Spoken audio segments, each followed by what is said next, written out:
Saudações! Nesse vídeo a gente vai tentar começar o resumo da live de ontem. Foi uma live de 3 horas, então é importante que a gente separe os assuntos. Nesse primeiro, a gente comentou o fato de que o que está acontecendo na Ucrânia é uma guerra entre civilizações. A civilização capitalista, liderada pelos Estados Unidos, contra a civilização eurasiana, liderada pela Rússia. Nesse, vamos falar sobre a civilização russa, a partir de um texto do Alexander Dukhovsky, muito interessante e clarividente. Certo? O Alexander Dukhovsky é um sujeito que é um oficial do exército russo que lutou no início da guerra da Ucrânia. Pelo texto que a gente está lendo aqui agora, que a gente vai ler, parece que ele foi reformado. Certo? Era uma pessoa já de uma certa idade e foi reformado. Então, certamente é um oficial reformado. E voltou para a cidade dele. Fica subentendido que ele é osseta. Da Ossétia, não se sabe se é do norte ou do sul. A título de informação, os ossetas são os mesmos alanos que invadiram a Península Ibérica junto com os bárbaros por volta do século VI. Então, como eles ficaram na região da Galícia e norte do Portugal, muito provavelmente existem descendentes desse povo, que os ossetas se dividiram em dois grupos. Um partiu para o oeste e chegou, como eu disse, até Portugal e a Galícia, e outro permaneceu na região natal. Os ossetas são um povo de origem iraniana, certo? Parente dos sogdianos, de um grupo iraniano muito antigo. Vamos lá. O que ele disse? Depois de um fluxo interminável de reclamações sobre o povo russo, que supostamente não quer viver em condições de guerra, decidi cavar um pouco mais fundo. Devo dizer que organicamente não aceito quaisquer fundos. Ele está dizendo isso porque é importante que vocês entendam que na Rússia os cidadãos podem enviar para os soldados dinheiro, comida, víveres, roupa, equipamento militar, pode enviar arma, certo? Então, a Federação Russa permite que qualquer cidadão envie mantimentos, o que quiser, para os cidadãos no fronte de combate. E você pode enviar, tipo, para uma pessoa específica, para um grupo específico, tipo um destacamento, pode enviar para uma etnia específica. Por exemplo, eu sou da Ossétia, eu falo, estou enviando aqui esses doces, para os ossetas que estiverem nesse batalhão. E o exército russo entrega. Perfeito? Eu estou enviando aqui essas armas que eu não estou usando mais, não estou precisando mais matar ursos. Então tem aqui essas 3 carabinas. Vai para o meu irmão que está no fronte. E mais, se tiver algum, sei lá, lituano ou inguxo, tchetcheno, algum budista, então você pode especificar para quem está indo a sua doação. E o exército russo entrega religiosamente. Certo? Ele está comentando exatamente sobre esse fato. Bom, devo dizer que organicamente eu não aceito quaisquer fundos. Sejam eles transparentes até as lágrimas de uma criança. Sejam apoiados por pessoas conhecidas e confiáveis ou ainda desconhecidas para mim. De qualquer forma, cada centavo que chega lá não é apenas não direcionado, mas até o responsável. Não importa o quão bonitos sejam os artigos escritos. As cartas não necessariamente chegam, elas não são publicadas. Certo? É isso que ele está dizendo. Além disso, periodicamente, aparece info com alguns fundos que começa a competir. Informação, né? Quem e o que vai comprar mais, empurrando com os cotovelos e trazendo seus ralados ao público. Ou seja, as pessoas recebem dinheiro, e às vezes muito dinheiro, e os soldados ficam competindo quem compra mais coisas. E para os milhões arrecadados, às vezes eles compram a granel coisas que não é necessário, porque existe abundância. Como resultado, o dinheiro dos cidadãos comuns, que muitas vezes dava até o último centavo, era desperdiçado, o que é absolutamente repulsivo.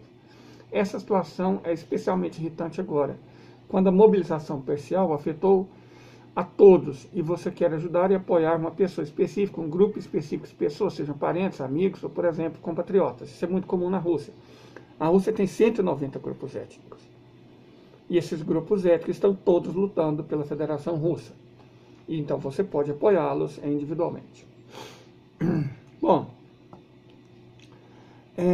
De todo fato, nós temos experiência nisso, porque ajudamos um destacamento de fronteira que está estacionado na região de Belgorod, bem junto à Ucrânia, e repele regularmente ataques ucranianos. O desapego é completamente osseta, então aqui ele dá uma dica que realmente ele é osseta. Há amigos comuns em Vladikavkaz, que é a capital da Ossétia do Norte, Alânia. Com fundos enviados, os caras compram o que precisam, mandam fotos, o comandante deles, Oleg, até dirige um canal no Telegram, onde mostra tudo. Obrigado pela ajuda. Escreve as palavras certas sobre a Irmandade e a unidade eterna de russos e ossetas, Moscou e Vladikavkaz, e outras cidades e vilas russas. Pode-se ver que muitos na Rússia estão ajudando, o que refuta a lamentação que a gente costuma ler na mídia. Além disso, quando as informações sobre meus compatriotas mobilizados se tornaram cada vez mais comuns, liguei imediatamente para um colega de classe em sua aldeia natal, que é uma pessoa que estudou no mesmo grupamento militar que ele. Descobriu-se que cerca de 150 pessoas da região onde ele nasceu haviam sido mobilizadas. Dos detalhes, nenhum único trapaceiro, que conhecemos desertores. Inclusive, em todos os assentamentos da região não houve nenhum. Então, cada vez com mais frequência, vejo a informação de que a mobilização na minha região foi muito bem sucedida. Praticamente não havia trapaceiros, mas havia muitos voluntários, ou seja, pessoas que escolheram lutar. Entrei em contato com o meu pessoal novamente, pedi pelo menos para descobrir alguma coisa, seja onde os caras chegaram, talvez houvesse algumas coordenadas, solicitações específicas, o que estava faltando para os nossos. Em geral, rapidamente ficou claro que os veículos para a sua própria população eram periodicamente completados na região, com todo o necessário para solicitações específicas da frente de batalha. Então, tudo isso é concentrado no centro regional e enviado centralmente. Traduzindo, vamos imaginar que o Brasil está em guerra, certo? E nós estamos falando de patriota de verdade, né? De velho cagão que deixa cocaína ser transportada em avião presidencial e fica preparando golpe, não. Estamos falando de homem, estamos falando de mulher, estamos falando de gente patriota, tá? Não tem nada a ver com bolsonarista.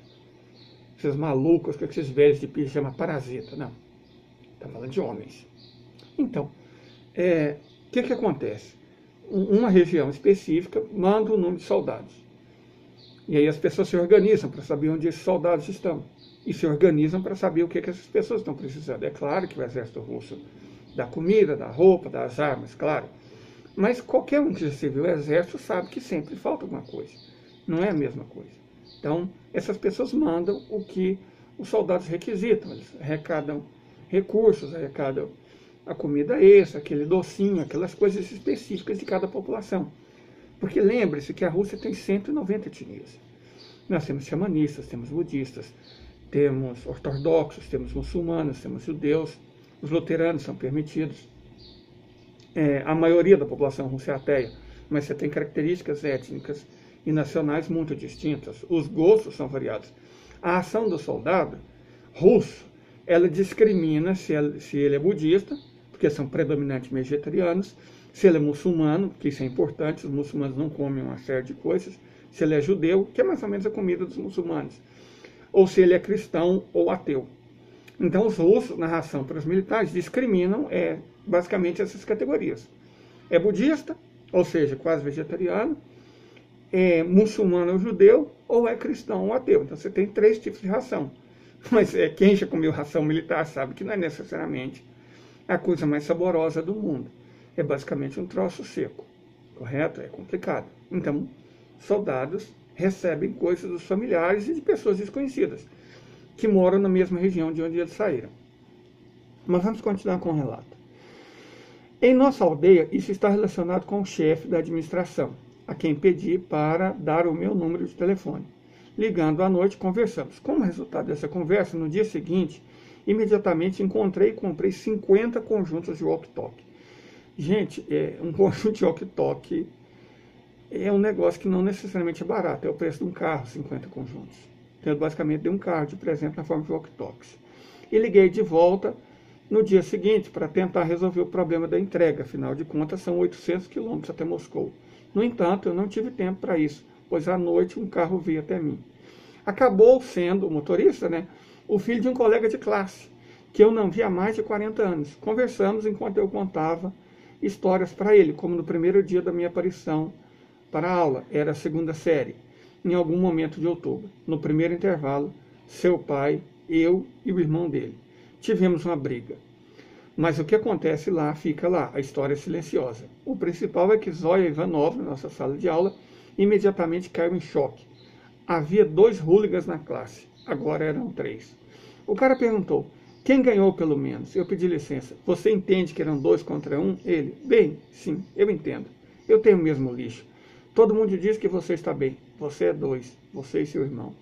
Ok, tudo isso é digressão nostálgica. Voltando ao tema.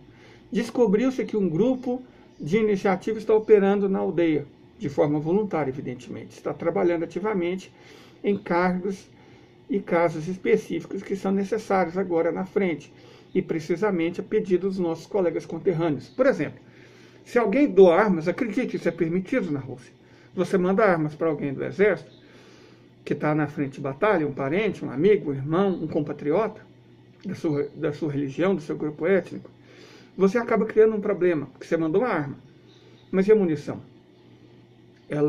Os russos, incrivelmente, podem usar essa arma específica. Certo? Mas eles não vão fornecer a munição. A munição é a munição normal de combate para todo mundo. Então, quando você envia uma arma, você tem que periodicamente também enviar munição. Certo? Isso é só um exemplo. Então, esses grupos de ajuda trabalham assim. O nome do grupo é simples à ponta da banalidade. Nossos Heróis. Eu me inscrevi no grupo e imediatamente percebi que cheguei onde há muito eu queria chegar. Quase 600 participantes com crescimento diário constante. Atividades ativas, mas pontuais. Relatórios claros e entrada de fundos de todos os lugares. Compras de itens específicos para solicitações específicas. Reiterando, na Rússia os cidadãos podem enviar coisas, e eles estão fazendo isso, porque eles entendem que a Rússia está em guerra. Ok. O clima é tão patriótico, com grande vontade de ajudar meus parentes, os parentes dos meus amigos ou apenas conterrâneos, gente osseta como eu, que eu fiquei muito orgulhoso da minha pequena pátria. Ele está falando da Ossétia. Agora eu tenho certeza que encontrei o que procurava. Minha pequena pátria, aí ele está falando do lugar onde ele nasceu, é um assentamento de trabalho comum, das quais existem mais na Rússia, uma cidade de 3.000 pessoas. Por alguma razão, tenho certeza que é assim em todos os lugares agora. Ignorando os gemidos e lamúrios de todas as armas, a Rússia real tem estado silenciosamente, sem publicidade e, além disso, sem necessidade de autopromoção, há muito tempo viva e trabalhando para a vitória. Ninguém pode derrotar um povo assim, o que significa que a vitória será definitivamente nossa. Os russos estão mobilizados. São os 150 mil russos que estão lutando, os 300 mil que estão chegando e 150 milhões em ação. Isso é para frente, certo? Não é uma canção de seleção de CBF. Diga-se de passagem. Foda-se a Copa do Mundo. Não tem mais como torcer para aqueles animais que jogam no time da CBF. De verdade. Não, isso não tem nada a ver com pátria. Torcer para o time da CBF não tem nada a ver com pátria. Da mesma forma que não tem nada a ver com pátria ficar na porta de quartel clamando golpe contra a vontade da maioria do povo. Uma vontade que tentaram usurpar de todas as formas possíveis, enganando as pessoas, forçando as pessoas que recebiam Bolsa Família, usando a Polícia Rodoviária Federal para impedir 3% dos nordestinos de votar. De todas as formas sujas possíveis, a polícia e o exército colaboraram para tentar diminuir o número de eleitores do Lula e tentar dar a vitória para aquele maníaco psicopata miliciano. Não conseguiram. Nosso povo venceu. E nosso povo vai vencer. Mas a gente deve perdoar e deve esquecer. Mas não os nomes. A CBF, pelo menos enquanto estiver sob essa direção, enquanto os jogadores daquele time forem esses que estão lá, eles não contam com minha torcida. Talvez eu até assista a Copa. Não sei por qual time eu vou torcer. Mas isso não tem nada a ver com pátria. Pátria é o que os russos demonstraram ter, e patriotismo é o que os russos demonstraram estarem fazendo. Essa é a civilização russa.